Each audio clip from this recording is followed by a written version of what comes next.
oto 50 millions daal nañu ko bañal ñëpp alors Ibrahima Anne mi ngi mel ni mbirum oto boobu sax quand même peut-être moom mooy xaw a xajamal liggéeyu cette session bi nga xamante ni jàll na tey jii. waaw effectivement Pape loolu dafa bokk ci li nga xam ne dafa parasiter un peu le bilan de la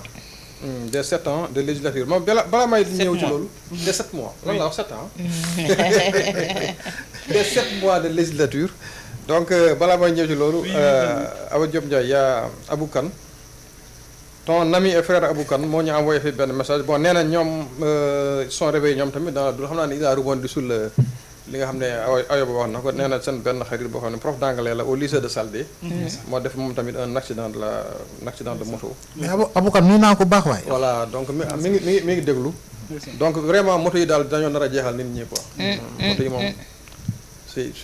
chaque jour nga dégg accident moto. donc effectivement pour en revenir à ta question.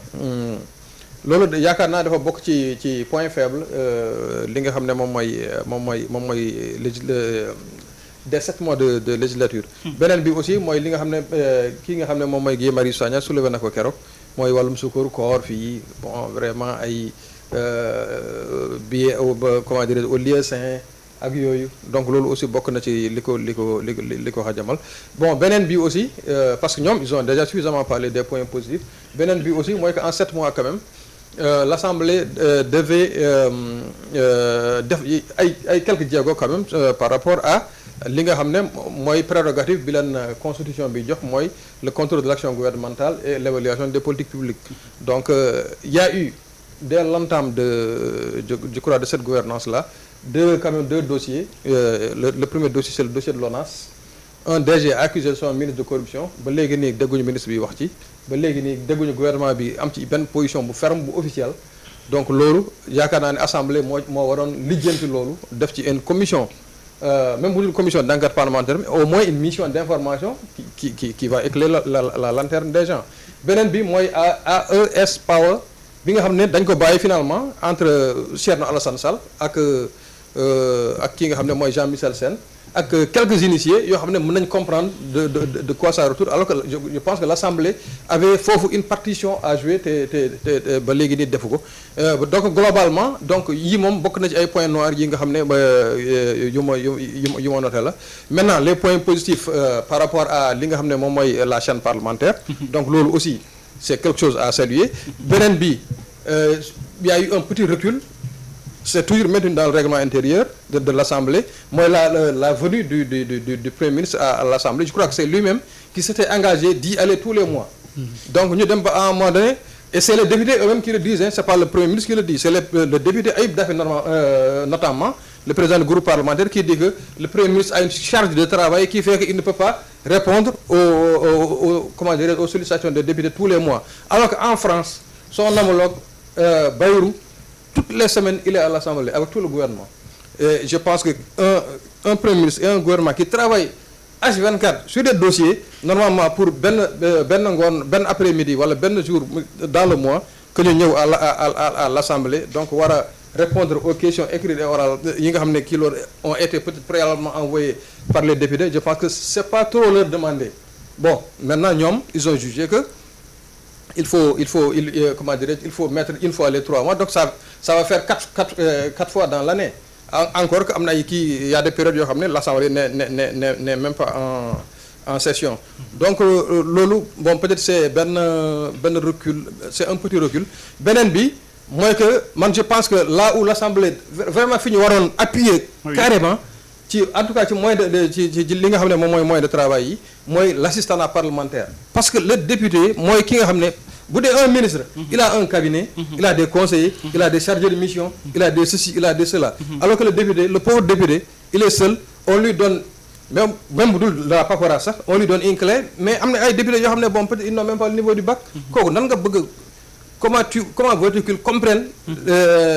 le travail qui est attendu de lui et à ce que mu def li nga xam ne moom la ñu xaar ci moom alors que il n'a pas d'assistance parlementaire je pense que foofu amoon na ay dans la législature passée demoon nañu ba je crois sous Moustapha Niasse ba ñu am peut-être en tout cas benn pool d'assistants parlementaires mais ba léegi doyul woon tradition simultanée bi je crois que foofu aussi def nañ fa ay kii ci règlement intérieur bi ba tey Abdoulaye sànq mi ngi doon wax ci affaire magistrat yi effectivement foofu war nañ ko leeral parce que sinon ce serait une atteinte à la séparation des pouvoirs si des députés peuvent convoquer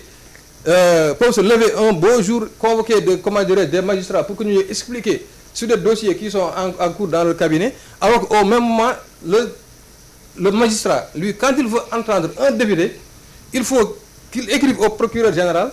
Le procureur général écrit au ministre de la Justice, le ministre de la Justice saisit le président de l'Assemblée et l'Assemblée entre dans sa procédure là, une procédure qui peut durer 1 mois, 2 mois, 3 mois. Donc selon le rythme de l'Assemblée, pour que moom mu mën a jot ci ñooñu alors que lui il est chargé au nom de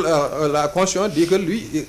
au nom du peuple c'est lui qui doit rendre la justice et au moment on va permettre aux députés sur un simple coup de fil wala sur un simple courrier d'entendre des magistrats bon bu dee des magistrats du parquet ba léegi on peut comprendre mais bu dee des magistrats du siège loolu aussi ça pose problème donc grosso modo il y a des hauts et des bas mais loolu moom c'est je crois que c'est caractéristique de toute œuvre humaine boo gis rek day am loo xam ne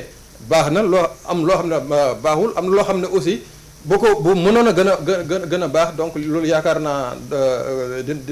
dina gën a ñoŋ par rapport à li nga xam ne moom mooy le travail qui est attendu des parlementaires donc voilà ce que j'avais à dire par rapport à question bi nga xam ne moom nga ma posé d'accord alors Ayoba Faye tey jii boo doon def bilan wu 7 mois Assemblée nationale seen première session bilan bi lan lay doon dafay mitigé wala ba tey rek da ngay satisfait à 100%. Je dirais que dans la forme, on a fait beaucoup d'efforts pour redorer le blason de l'Institut. Defar chaîne parlementaire boo xamante ni léegi nañ commencé nañ émettre sax en phase test sur la TNT. nga defaraat règlement intérieur bi tëggaat ko même s'il y a beaucoup de points à rediscuter comme ni ko doyen Ibrahima Anne waxee léegi sur la présence mensuelle du Premier ministre nga xamante ni dafa waroon a ñëw. Il s'était engagé en tout cas que de loolu la loi bi waxoon dafay ñëw chaque mois Assemblée nationale répondre aux questions d'actualité au gouvernement avec tout son gouvernement léegi ñu jël ko yóbbu ko ba 3 mois sous prétexte que il a un calendrier chargé il a un agenda chargé Ibrahima mi ngi koy expliquer léegi soo demee ci dëkk yu mel ni France chaque semaine presque François Bayrou le Premier ministre il est devant l'Assemblée nationale di répondre aux questions des députés ñu dem mu nekk débat parce que loolu pour man moom mooy indi nu mu tuddati moom mooy dundal débat démocratique bi te moom mooy tax ba sénégalais yi parce que gis nga ni à chaque fois Ousmane Sonko jógee ak gouvernement am dem biir Assemblée nationale tous les sénégalais dañuy suivre débat bi donc suivre boobu ñu suivre débat bi mooy tax ñu comprendre enjeu yi nga xamante ni tey jii moom moo am ci gouvernance bi nga xamante ni tey jii moom moo nekk di dox fii ba 2029 loolu day tax sénégalais yi gën a yeewu ci nan la ñu yoree seen réew nan la ñu yoree seen finance publique et day permettre aussi les députés de l'opposition ñu challenger le gouvernement sur certaines questions yu bëri yoo xamante ni nit ñi ñu ngi dégg ci presse bi par-ci et par-là et sur les réseaux sociaux polémiques yu bëri te xamuñu nu mu demee c'était l'occasion premier ministre bi ñëw ak gouvernement biir Assemblée nationale ñu laaj leen ci ay questions ñu indi ci ay tontu maintenant tontu yi bu leeree ci bopp askan bi wala mu bañ a leer ci bopp askan bi loolu askan bi moom mooy juger après s'il est convaincu ou pas mais c'était vraiment un exercice démocratique boo xamante ni et de transparence boo xamante ni c'était vraiment important il fallait maintenir selon moi jaar boo nga xamante ni premier ministre daf ko waroon a jaar chaque mois maintenant dans le fond Assemblée nationale pour man bokk na ci li nga xamante ni moom lañ ko fi tegee mooy muy légiférer maanaam muy tëgg ay loi yoo xamante ni mooy gën a yombal askan bi naka la nga xamante ni moom la ñu dundee donc ñu ngi leen di xaar en tout cas